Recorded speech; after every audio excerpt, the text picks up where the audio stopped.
Marwadi university మంచి భవిష్యత్తు కోసం తెలుగు విద్యార్థులు ఇష్టపడే యూనివర్సిటీ. కాల్ 9059052378 9059052379.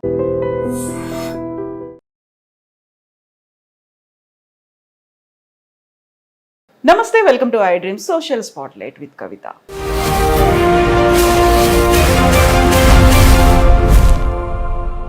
ఇప్పుడు అవార్డుల గురించి మాట్లాడుకున్నప్పుడు పోటీల గురించి కూడా మాట్లాడుకోవాల్సినటువంటి అవసరం. ఏం పోటీలు? పాడుతా తీయగాకి సంబంధించి సింగర్ ప్రవస్తి చేసినటువంటి కామెంట్లు, ఆరోపణలు.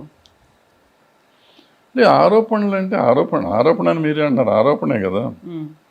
ఆరోపణలో ఎంత నిజం ఉంది, ఎంత అబద్ధం ఉంది అనేది నాకు తెలిసి, నాకు పాడుతా తీయగా కదా అది ప్రోగ్రామ్, అది బాలు గారు స్టార్ట్ చేశాను. బాలు గారు చేసిన కాంపిటీషన్ ప్రోగ్రామ్ కాదు అప్పట్లో. మరి ఇప్పుడు ఇంట్రెస్ట్ నేను చూడలేదు.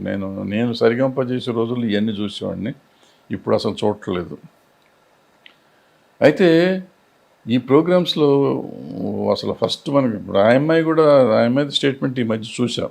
నేను కూడా చాలాసార్లు ఓడిపోయాను, నన్ను కూడా ఈవెన్ ఆహాలో ఏదో ప్రోగ్రామ్ చేశాను, దాంట్లో 6వ రౌండ్లోనే తీసేశారు, సంథింగ్ లైక్ దట్ ఏదో చెప్పింది. సో తీసేయటం అనేది ఆమె కొత్త ఏం కాదు. నేను గొప్ప సింగర్ అయితే 6వ రౌండ్లో వాళ్ళు తీరు కదా. సో ఇప్పుడు కూడా తీసేసి ఉండొచ్చు. అయితే ఎప్పుడు కూడానమ్మా ఈ టీఆర్పీలు ఉంటాయి. టీఆర్పీలు నిమిషానికి వస్తాయి. మాకు ఇప్పుడు ప్రొడ్యూసర్కి వచ్చేటప్పటికి, ప్రొడక్షన్ హౌస్కి ఎవ్రీ మినిట్ ఉంటుంది. ఎవరు పాడుతున్నప్పుడు ఎక్కడ హై ఉంది, ఎక్కడ లో ఉంది, ఏ సింగర్కి అయితే ఏముంటుంది అంటే, ఎవరిదైతే 2 వారాలు ఎక్కువ కనపడుతుందో ఆ సింగర్ని లేపుతానికి ట్రై చేస్తూ ఉంటారు.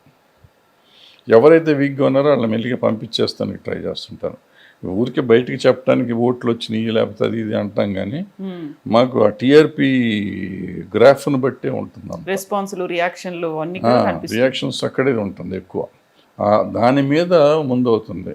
నేషనల్లో అయితేనేంటంటేనేమో ఇవాళ ఈ సంవత్సరం ఈ స్టేట్కి ఇద్దాం, ఈ సంవత్సరం సౌత్ ఇండియాలో పలానా తెలుగు స్టేట్కి ఇద్దాం, తమిళ స్టేట్కి ఇద్దాం అని అనుకుంటారు. ఎందుకంటే వాళ్ళ వ్యూవర్షిప్ పెంచుకోవడానికి చేసే ప్రయత్నాలు. అందుకనే వాళ్ళు అట్లా చేస్తారు. అందుకని వీళ్ళు మనవాళ్ళు అనుకుంటారు తెలుగు మనం వెళ్ళగానే మనకి ఇస్తారని. ఎందుకు ఒకసారి అప్పుడు 2-3 సార్లు ఇచ్చారు. అప్పట్లో బాగా అసలు తెలుగు స్టేట్స్లో హిందీ సినిమాలు చూసేవారు కాదు, హిందీ పాటలు చూసేవారు. అప్పుడు మనవాళ్ళు వెళ్ళినప్పుడు ఫిక్స్ అయిపోయారు, వాళ్ళు తెలుగు వాళ్ళకి ఇవ్వాలనుకున్నారు కాబట్టి తెలుగు వాళ్ళు ఒకళ్ళు ఇద్దరు వచ్చారు, ఒకళ్ళకి ఇచ్చారు. సో ఎప్పటికైనా కానీ, అక్కడైనా కానీ ఇక్కడైనా కానీ మెంటల్గా ముందు ఫిక్స్ అయిపోతుంది ప్రొడక్షన్ హౌస్ కానీ ఛానల్ కానీ. ఫిక్స్ అయిపోయినాక దాంట్లో 2-3 చాయిస్లు తీసుకుంటారు, అందులో ఒకరికి ఇచ్చేస్తారు. అది ప్రవస్తి అవ్వచ్చు, లేకపోతే ఇంకోళ్ళు అవ్వచ్చు. ఈ అమ్మాయి అన్ఫార్చునేట్గా వీళ్ళ చార్ట్లో వీళ్ళ టీఆర్పీలో సరిగ్గా వచ్చి ఉండకపోవచ్చు. ఇదొకటి అయిపోయినాక ఇంకొకటి జడ్జిల సంగతి చెప్తాను. జడ్జిల ఇన్ఫ్లుయెన్స్ చాలా తక్కువ ఉంటుంది. జడ్జిలు ఇప్పుడు నేను నువ్వు వెళ్ళామంటే మనకి సరిగంపాలంటే ఏమో తెలియదు కాబట్టి మనం ఏం జడ్జ్ చేయలేం. మనం విండి బాగుందంటే బాగుంది, లేదంటే లేదంటాం.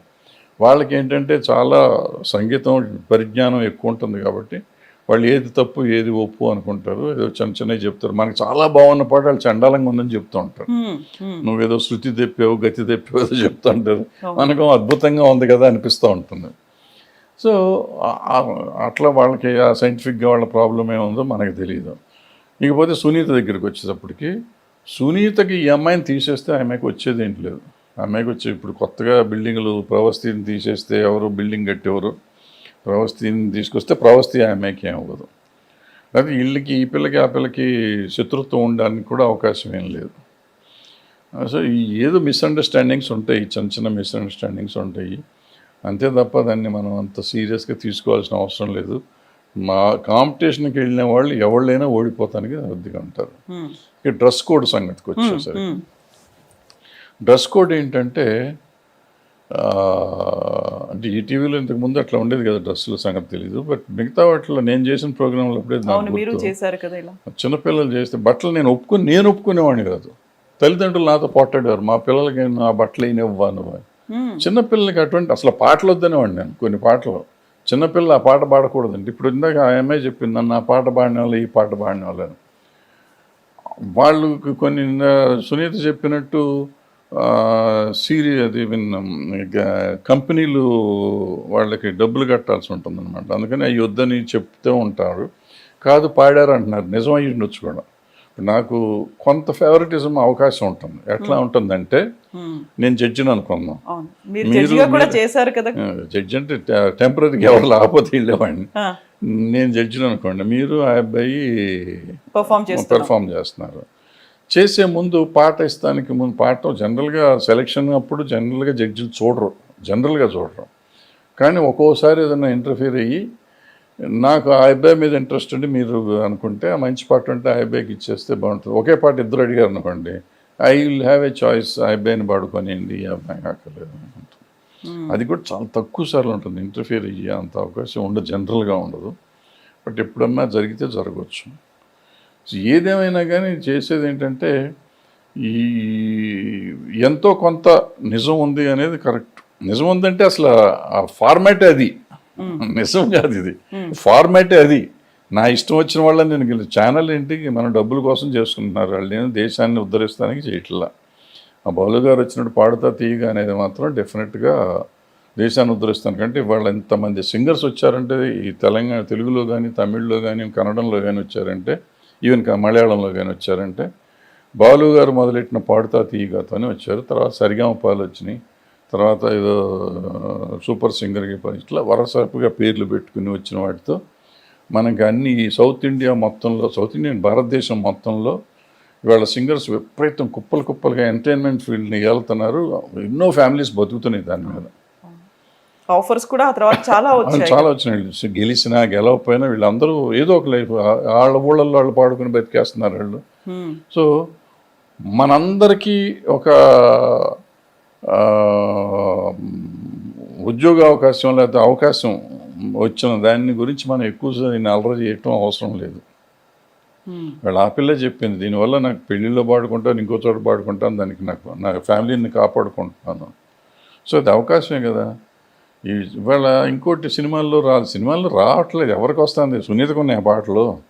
సునీత ఈఎంఐని తొక్కేయటానికి సునీతకే దిక్కులేదు పాటలు. ఈ సంవత్సరానికి ఆమె ఎన్ని పాటలు పాడుతుంది? 4 పాటలు పాడుతుంది, 5 పాటలు పాడుతుంది. మరి ఒకనొకప్పుడు ఆమె నెలకి 15 పాటలు 10 పాటలు పాడేది కదా. ఇవాళ సంవత్సరానికి 10 పాటలు కూడా పాడతల్లా. ఆ అమ్మాయి ఈఎంఐని తొక్కుతానికి ఏముంటుంది? ఎవరితో ఉంటుంది? ఆ అమ్మాయిని అడుక్కోవచ్చుగా. ఇప్పుడు నాతో పాడించుకోండి అని అడుగుతుందా, ప్రవస్థితో పాడించొద్దని అడుగుతుందా? Simple logic. ప్రవస్థితో పాడించండి అని చెప్పడానికి ఈజీ, కానీ వద్దని చెప్తానికి ఆ అమ్మాయికి ఏం అవసరం? వెళ్ళి ఫోన్లో చేసి ఎవరికన్నా చెప్పడం. ఈవెన్ కీరవాణి గారికి ఏం అవసరం, చంద్రబోస్ గారికి ఏం అవసరం? బట్ ఏంటంటే ఆ నిమిషంలో వాళ్ళు ఉండొచ్చు, ఆ నిమిషంలో వాళ్ళకి ఏమనిపించిందో ఎందుకు అనిపించిందో ఉంటే ఉండొచ్చు. బట్ దాన్ని ఈ అమ్మాయి చిన్నపిల్ల, ఈ అమ్మాయి కూడా అంత సీరియస్గా తీసుకోవాల్సింది కాదు. బట్ ఏదైనా ఈ అమ్మాయికి ఏం ఎఫెక్ట్ ఏం అవ్వదు. వీళ్ళు ఎవరిని ఈ సినిమా ఇండస్ట్రీలో ఒక మనిషి ఇంకో మనిషిని తొక్కడం అనేది జరిగే పని కాదు. టాలెంట్ ఉండగా ఎవ్వరు ఏమీ చేయలేరు. ఎంత గొప్పవాళ్ళని అవనండి, ఇండస్ట్రీని ఎంత కంట్రోల్ చేసే వ్యక్తి కూడా ఒక మనిషిని టాలెంట్ ఉంటే ఏమీ చేయలేరు, 100% చేయలేరు. సో ఇప్పుడు టాలెంట్ అనుకున్నప్పుడు వినిపించినటువంటి ఇంకొక మాట ఏంటంటే, ఫలానా కులం వాళ్ళైతే గెలుస్తారు, వేరే వాళ్ళని అయితే తీసేస్తున్నారు అనేటువంటి మాట కూడా వినిపించింది. ఆ వాదన నిజమేనా? లేదు, ఆ కులం ఎట్లా చూస్తారమ్మా, ఇక్కడ ఉంటుంది. ఇప్పుడు కొంతమందికి ఉండొచ్చు, లేదని నేను అన్నాను. నేను చేసిన దాంట్లో నేను ఇప్పుడు నాకు ఎవరు కులం చెప్పలేదు. నేను దగ్గర 7 సిరీస్ చేశా.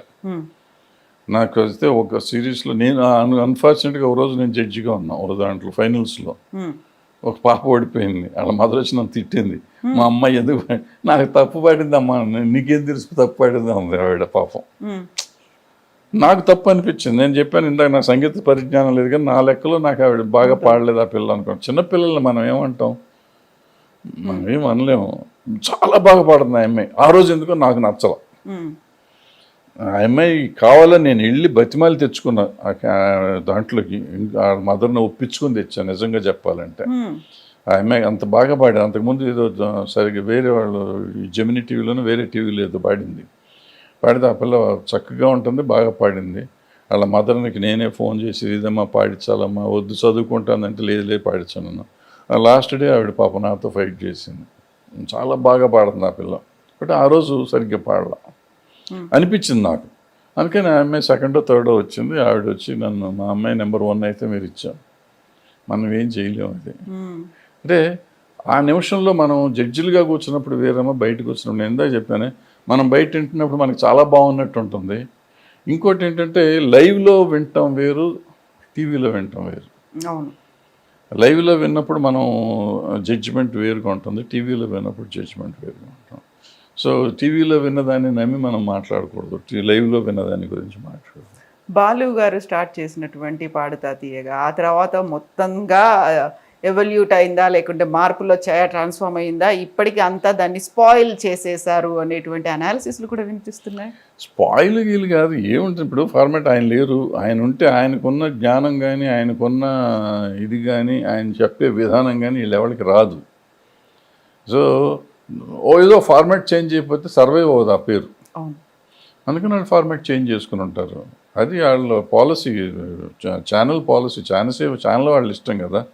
మనం ఛానల్ని కంట్రోల్ చేయడానికి మన వాళ్ళు వ్యాపారం చేసుకుంటున్నారు, వాళ్ళు మనం చారిటీ చేయట్లేదు కదా. They are doing their business, they are right.